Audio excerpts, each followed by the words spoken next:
Hello and welcome to my review of Batman Curse of the White Knight, Book 8, Part 8, Number 8, whatever you want to call it. It is the finale of the Curse of the White Knight series here. It is written and art by Sean Murphy, and you end up having a final issue that pretty much, it doesn't tie up everything. You have a lot of things that are left aside, but they have been pushed aside. A lot of the stuff that this Curse of the White Knight started out as kind of did get pushed aside, not really fleshed out fully, to just get to this finale that is an awesome fight scene book with cool set pieces. It's an action movie on the page type deal. And it's one of those, some of the things like the GTO, the One Percenters, the Batman Devastation Fund, things like that. Even stuff with Azrael being terminally ill, the whole Saint Dumas, Cult of Azrael, all of this stuff has kind of been left behind a bit to get to this finale that really is just a fight between Azrael and Batman, pretty much for Gotham, but also for the soul of Batman. For the continuation, can Batman continue? Will Batman even survive this? And if it is one of those things, I like this issue for what it is. I love the action scenes in this. The art is incredible. You end up having some really cool homages. You end up, and it's been that since even the first White Knight. But when you think about it at the end, the score for this individual issue, and then to try to get a score for the entire series, I think that this issue is satisfying for what it is, but it doesn't really do much to finish up the series, and that's where my score at the end, I kind of sat there and tried to figure out what I would give it, and it's a hard issue to rate in my mind. You start out with Batman and the GTO heading off to get Azrael, and you do have the streets clear. I wish that was made a little more, pronounced here, that the streets fully are clear of people. People in Gotham do trust Batman. They do want Batman to be around, at least for this last night, to take down Azrael. The problem is, though, is with Azrael, it's been so insular, this story with Azrael and Batman and the GTO. You're not getting much of a, Gotham feel for Azrael himself. You're not playing, Sean Murphy never did play the idea of people saying, this other Batman, he's better, and I like him better, and stuff like that. It's been pretty much, Azrael versus the Batman, the Bat family ends up killing Gordon, all that stuff. But you never really got much of a big feel of what has happened in this Curse of the White Knight with the, Batman revealing he's Bruce Wayne and all that stuff. It's kind of just been pushed aside, like I said. And that's where I think in the end, I need more of this, the Murphyverse. I need more of a fleshed out Gotham, because some of the stuff, because it's not as fleshed out as I think it should be, it doesn't hit as well as it would have. But again, it's an action movie here, and the art's incredible. You end up having Batman going off. In last issue, you did have Dick Grayson, before they sped off to go get Azrael, say to Batman, you're going to bring him in, right? You're not going to kill him. And Batman leaves. So Dick Grayson knows that there is a very, very good possibility that Batman is going to kill Azrael and may end up dying himself. And Batman ended up rigging the GTO cars. He ended up putting in a shutoff device in their engines, so when he wanted them to kind of stop, he presses a button, the cars shut down, he gets to go off and get Azrael. It seemed as if this was, the minute we have visual on Azrael, I'm shutting these cars off. And, it's because he doesn't want to get them hurt, but also it's because he wants to do what he's going to do. He does not want anybody to interfere. He doesn't want any possibility of them jumping in, because he really does seem like he wants to kill Azrael and just end it here. Dick Grayson, though, being the smart guy he is, just rips out the shut-off device, turns on his car, and off he goes. But why didn't Duke do that? Why didn't Batgirl or Bullock do that? They all could have done exactly what Dick Grayson did and start going and helping. But that's not what Sean Murphy wants. Sean Murphy wants to have Dick Grayson and Batman there together for, a nice scene before Batman does go off and face Azrael. But he is kind of facing him right away, and he's going rootin' tootin'. He is shooting guns ablazing Batman, which is a cool deal because we don't see that much. So he ends up shooting. He's got Gatling guns in the Batmobile. He's shooting at Azrael. He ends up getting him to a airport where doesn't make a lot of sense, the progression, but it's a set piece. You have an exploding plane with a Batman there with an assault rifle. Crazy. It does look like Scott Snyder's Grim Knight a little right there, but that's fine. And so you end up with this deal with Azrael and Batman fighting, and Batman does seem like he is going to kill Azrael, and Azrael is just like, you know what you really are. You're like me. You're as bad as me. And that's the setup for Dick Grayson to show up, smash into Azrael. Azrael just runs off to do more bad deeds as Batman and Dick Grayson get to talk a little about what's going on. And you have Dick Grayson in a good scene. It's quick, but very good, where he says, why are you doing this? You can't kill Azrael. Plus, you might die too. And Batman might be right. He says, Gotham needs a clean slate. This is awful. What I've done, it hasn't worked. And I just want to end this. However it ends, I'm fine with it. Just let me go.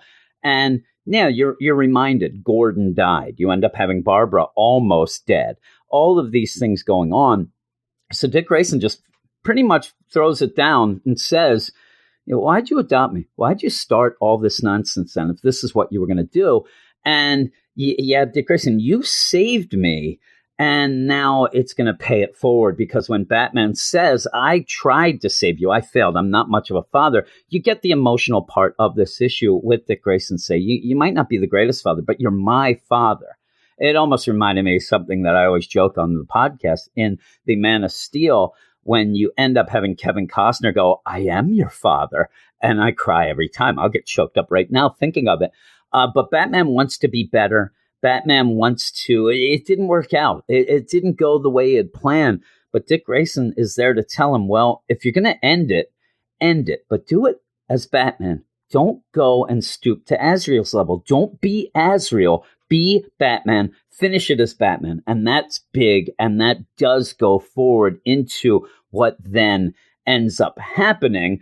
In the meantime, we find out that Azrael is heading for the Gotham Reservoir, and he's going to blow up the dam, and he's going to flood Gotham to get it back to what it was like way back in the day when his and the Wayne's ancestors came, and that whole mix-up deal and who's who and who should have been rich and who was poor, all of that.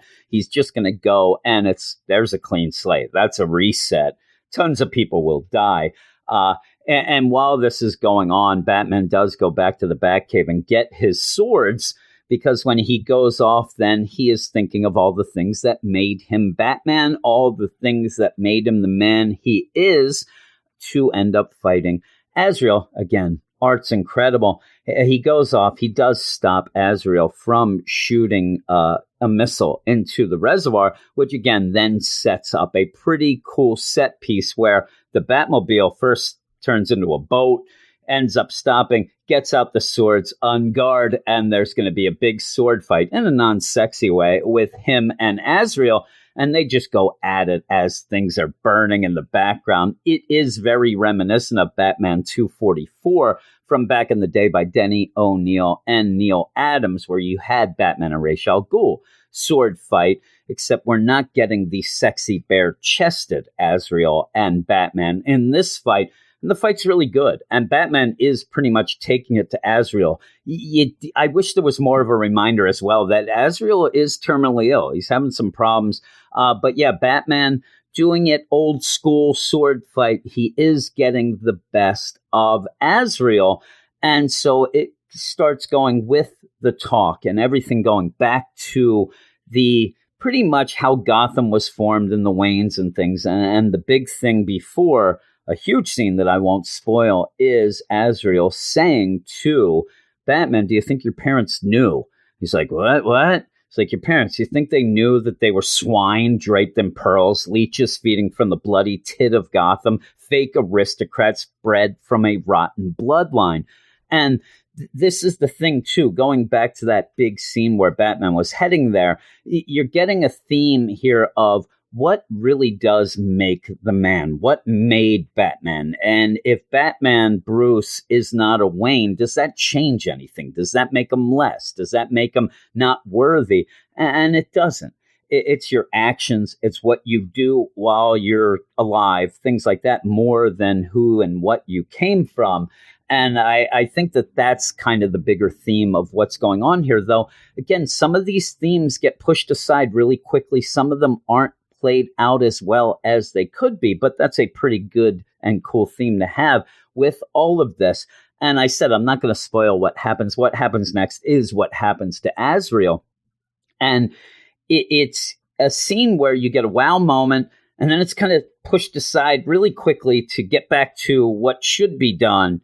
And it's not as satisfying as I thought it should be. You'll have to read the issue to see what I'm talking about. But overall, then, we end not even really knowing what's going to happen or what went on with Azrael. You ended up having all of this stuff, this huge fight. It's a great looking fight. It's great choreography for everything's going on. And then it just ends and you don't know what happened afterwards with Azrael and all of that.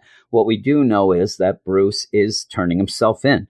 He goes, says goodbye to the Bat family, goes to Commissioner Montoya, says, go. And there's a nice deal with Duke where he says you'd make a great Robin if you had the chance. And I wanted Duke to say, yeah, that's funny. I'm like 40 now. I really, that ship sailed there, pal. I've been waiting, all my life for that. But boy, 20 years ago, so he ends up going and giving himself up. And it's a weird deal where it's pushed because even Montoya, as she is putting on the cuffs and what seems very ceremoniously doing it, she says, what's your angle?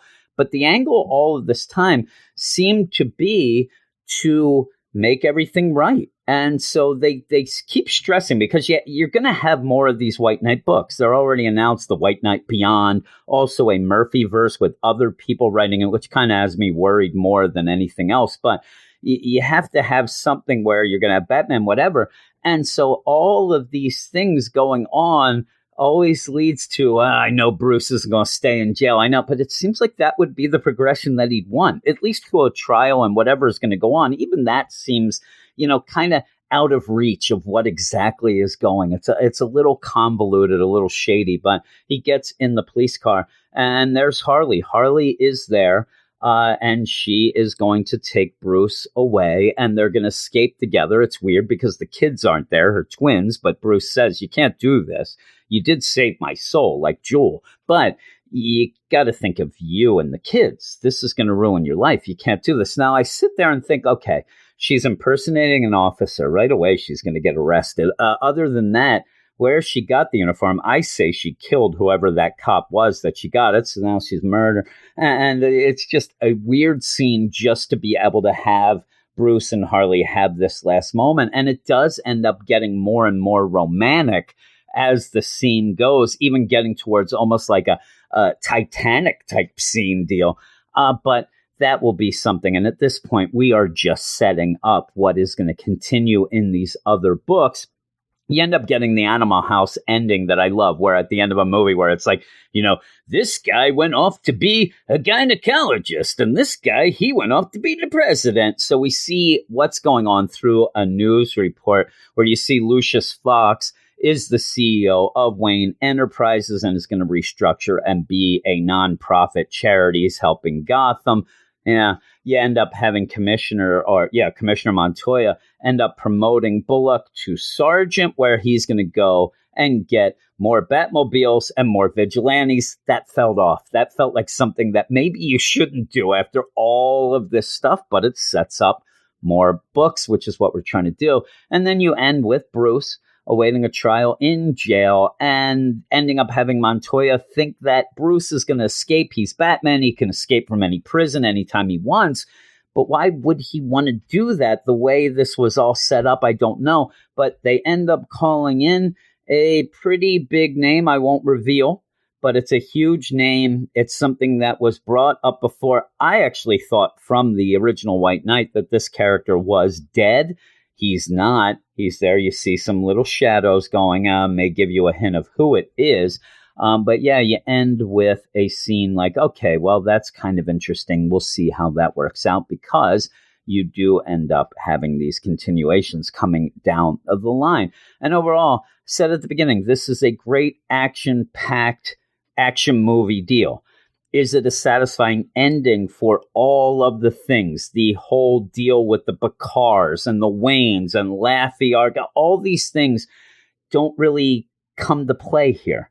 They don't really come to play at the end. The whole Devastation Fund, the GTO, all of that is just kind of pushed aside to get a big action deal that is a battle for the soul of Batman, kind of with the thing at the end. And it's good that way. I think that maybe this is one of those where this issue is better than the whole. And I don't know that this is going to read as well in trade, as you hear that all the time. This will read better in trade. I think that this will read less in trade. I think that we get these moments each issue where you can kind of, oh man, you can get caught up in what's going on in that particular issue. I think if you read these in a row, and I'll have to do that, I think that there's some things that are like, oh, that got left aside real quick, or that was a forced ending to that, and I worry about that. But even so, art's incredible. The story of what this is, Azrael versus Batman, really good. I love the pacing of it all. I'm giving it a 7 out of 10. I can go as high as a 7.5. A lot of that, and I'll go 7.5. I'm going to go up a little from what I had been, because the art is just fantastic. It's fantastic, and it's worth just looking through it and enjoying the ride of this one issue. Like I said, I'll have to go back and read all of them to see how it fully fits in with this entire series, but I still think the Batman White Knight I loved. Curse of the White Knight I liked, and this is where I'm getting worried that as we go forward, the next thing, it's diminishing returns, and I'm worried about that. I'm really worried, I said it earlier, where this Murphyverse with all these books, they want to get as many of these White Knight books out. They're one of the things that are selling. So while this is going on, they want more and more. Sean Murphy can't do them all, so you're going to end up having other creative teams. And I don't know. It's a Sean Murphy thing. I will continue reading the Sean Murphy books in this. I'll have to see the creative teams, and I'm just worried that they're not going to hit as much. But thank you all for listening and watching this review. Let me know what you think down in the comments below. If you liked it, you can subscribe and like the video, and also check out the description of this and all the videos to see all different links and things of the Weird Science, including Marvel and DC podcast, website, a Patreon where you can support us, get a lot more shows, things like that. It's all in the descriptions. And thank you, and I'll talk to you later.